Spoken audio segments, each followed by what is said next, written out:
What's going on, y'all? It's the best rapper alive. And if you clicked on this video, I'm sure you're trying to be the best rapper alive too. So I'm gonna give you 5 things that you should avoid doing to start your journey towards becoming the best rapper alive. And you have to excuse the background noise. It's a windy day. I just felt like doing the video in my car, and I think either landscaping or pressure washing or something is going on in the area. But it just dawned on me that it kind of ties in to what this video is. And the first thing you need to avoid is making excuses as to why you can't do something. I could have took the excuse of, oh, it's windy in the background, my microphone is sensitive, the ideal conditions are not here, it's not perfect for me. Shut up. Get it done. Alright? That was the intro. The real first thing you need to avoid doing is this.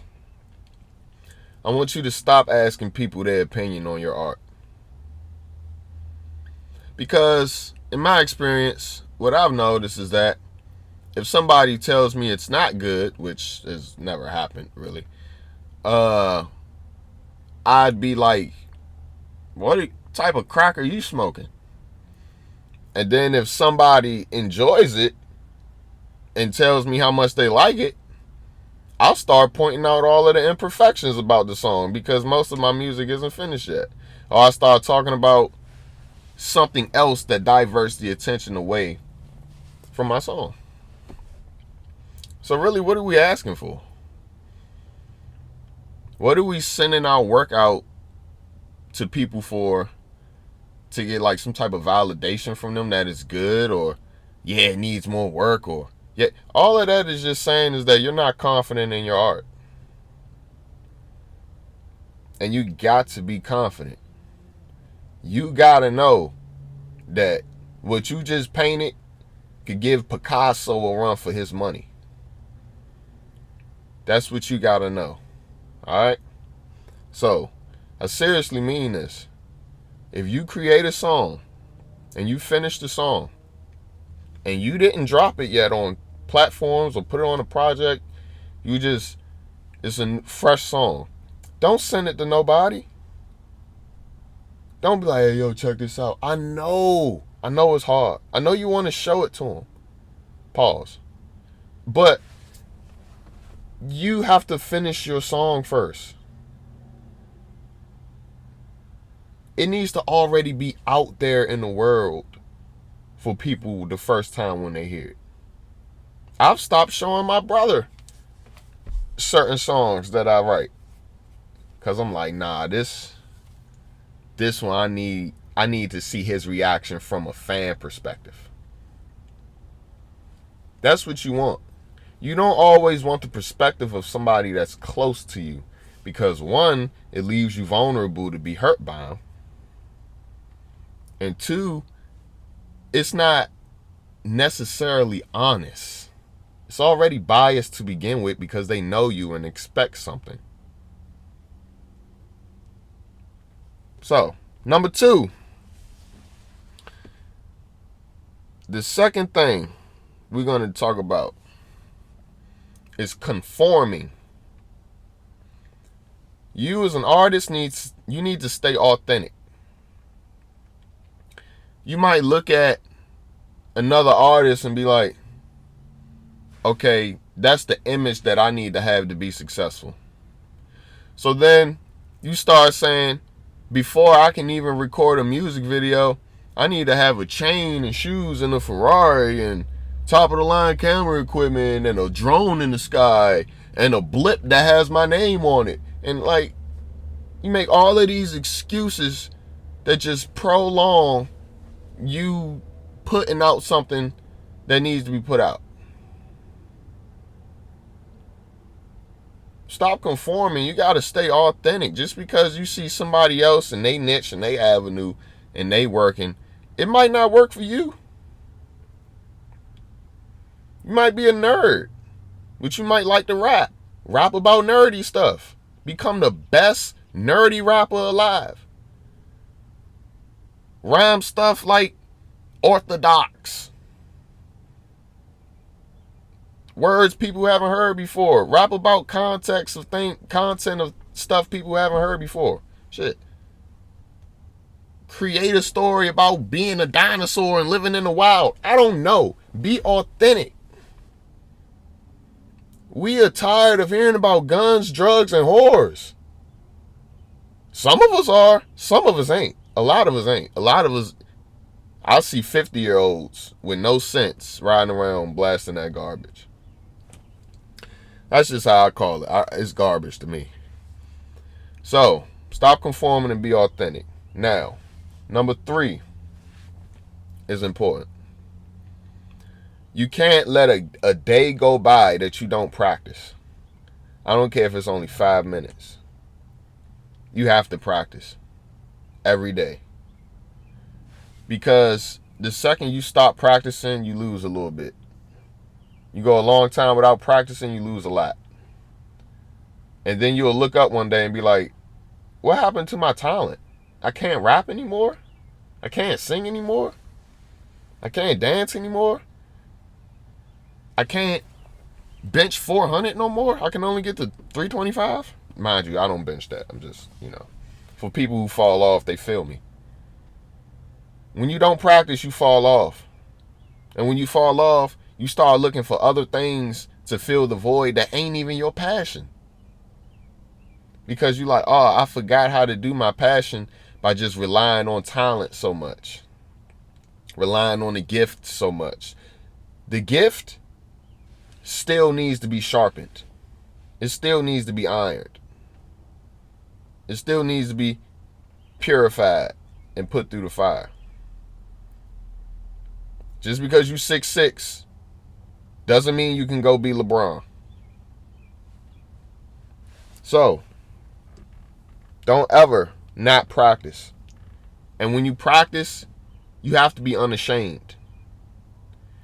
If you're in a public setting and you practice, you can't worry about what's going on around you. What if you're performing at a concert somewhere and you're distracted by what's going on around you? You start getting booed. And now you start stumbling and stuttering and you lose your verse because you can't handle the crowd. Practice not just memorizing your verse. Don't just practice learning new words. Go outside and walk and rap your verse at the top of your lungs so that you can increase your lung capacity. So that you could rap for 40 seconds fast off one breath. You're not just rhyming words, bro. You're leaving your imprint. You're doing what God made you to do. And there's nothing more fulfilling than that. So, number 4. The studio. In my opinion, this will be controversial for some people because let me clarify to begin with. There is times when paying for the studio, meaning going to an engineer or somebody who already has a setup and you paying to record in their space, you paying them. There is a time for that. Maybe you want to go record some content. Maybe you want to go pick the engineer's brain. Maybe you just want the experience and the ambiance. But realistically, you need to be taking your money and investing in a microphone, a laptop, and something to support those items. Meaning a Chaotica eyeball, meaning a soundproof room if you have a room. But I like the Chaotica eyeball because it might be people like me who do or have once upon a time lived in their car. I don't live in my car no more, but my closet is still untreated. Like it sounds like I'm speaking into a vase. If I buy the Chaotica eyeball and a mic and a laptop, and start recording myself, I don't need to keep spending $60 just for a pre-mix when I'm going to have to buy another session. And then buy another session after that for mixing and mastering. And we haven't even got into the visual releases yet. Music is an expensive game because we make it expensive on ourselves. Nobody told you needed to rent a car for a video. Nobody told you needed all of this fancy equipment. Now, I get you. You don't want to sound like you recorded through a potato, but 90% of that is the vocal going into the microphone. Because I have recorded on an iPad microphone without a microphone. Speed, the video I got on my page with that pretty light-skinned girl, that was recorded on the iPad with no microphone. On BandLab, on the iPad, in the car. All I had over it was a pop filter. Because the vocal going into the microphone matters much more than the vocal coming out getting mixed and mastered. You can't keep putting crap into the microphone and expecting a pile of gold to come out. And putting all of that stress on the engineer, like, why I don't sound like freaking Tory Lanez, or why I don't sound like Tupac. Because you're not supposed to. One, you're supposed to sound like you.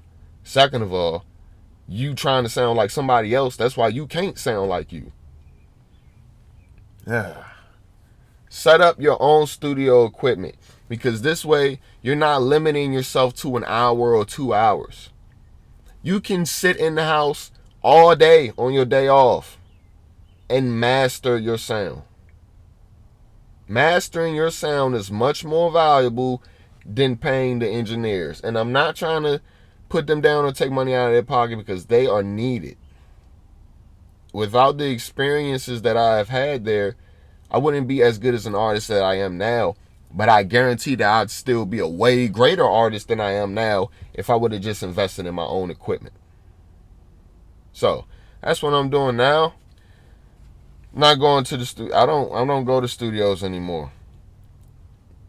I'm saving up my money. My brother brought a Axio Synergy microphone. We've been hooking that up to GarageBand, and I've just been snapping. So, whatever. Number 5. This one is important, and you might not expect it, because people are like, but I gotta meet a deadline, but I gotta do this. Now, I understand having to meet a deadline, but that's a different, that's an anomaly situation, which inquires technicalities, and that's not what I'm speaking on. But right now, you need to stop forcing yourself to write. That's right. You're not supposed to really just sit there. And when you don't have a groove, you don't have a vibe, you don't really even have anything on your mind, you're just like, I gotta write something for the people. I gotta write something. I gotta do it. If I don't, I'm losing consistency. And that's true to a degree. But you can't control, you can't control when a great metaphor comes to your mind. Like, you can sit here and rhyme great words together, and it's going to take you a second to think. But I'm talking about when you get in that freestyle, when you freestyling and you get in that flow state, and you just snapping, and one of the greatest metaphors ever come out, and you have to go back after your verse and be like, damn, I said that? Damn, where did that come from? How did I do that? I usually can't just do that. And then after that, you like, damn, shit, all right, let me go write a verse. And you go in the house and you write a verse and you got nothing. Timing is very important. You have to capture how you feel. And if you literally don't feel like anything, What are you going to be capturing? What are you going to be writing about? Stop forcing yourself to write and do this instead. Find another hobby. Find multiple other hobbies. Because we put too much stress on ourselves as artists to be some mogul. To be the next Drake or Kendrick Lamar or J. Cole. Instead of being the next you. The first you. That's what we need to be doing. Becoming the first us. Okay? There is no other damn D Mac. It's only one me. Okay? And there's only one you. But you have to believe in yourself. The reason why you need to find other hobbies to enjoy is because when you're stressed out and you rapping like your life depend on it, sometimes it's good, but most times it's bad. When you can go out into a place of tranquility and look around with no phones, no technology, no nothing, no frequencies messing with you, no negative frequencies, and you go to a place of serenity and you ask God, Lord, what do you want me to talk about? What do you want me to say to the people? Something powerful happens. It might not even happen at that moment. But trust and believe that if you're primed to be that advocate for Christ and you ask the Lord, what do you want me to speak about?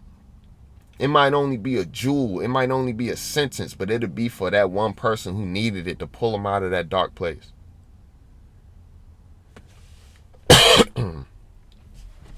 Go work out. Go eat. Go laugh. Go read. Or go do nothing. Because when you go, how often do we go do nothing and reset? First thing we do when we wake up, most of us grab the phone. Even if we're checking to see what time it is. In the midst of you checking to see what time it is, you're looking to see if you got any notifications. The first thing you're doing when you wake up in the morning is putting this device in your hand. Go to a place like the park, a beach. Go in your car and park somewhere away from people. Now, I know how hard that is. But ask the Lord to guide you to a place where you can get inspiration. Because you cannot force inspiration. And your best music comes when you are inspired. When I sit there and I have to force myself to write a song, the beat's getting boring. I'm like, but I already wrote half this verse. I gotta finish it. Now I'm throwing in some filler. Now I don't really like the song. Now I just wasted hours on the song. It's probably not even gonna hit the market. You might go through a beat halfway, and then the producer switches it up and it's garbage. And you're like, Listen to the beat all the way through before you start writing to it. So that you're not disappointed. So that you can know, so that you can simulate the writing process ahead of time and know that, wait a minute, I'm giving too many jewels. That's for another video. Avoid those 5 mistakes. That was the best rapper alive. Are you the best rapper alive? Well, then show me. I bet my neighbor's looking at me like I'm crazy.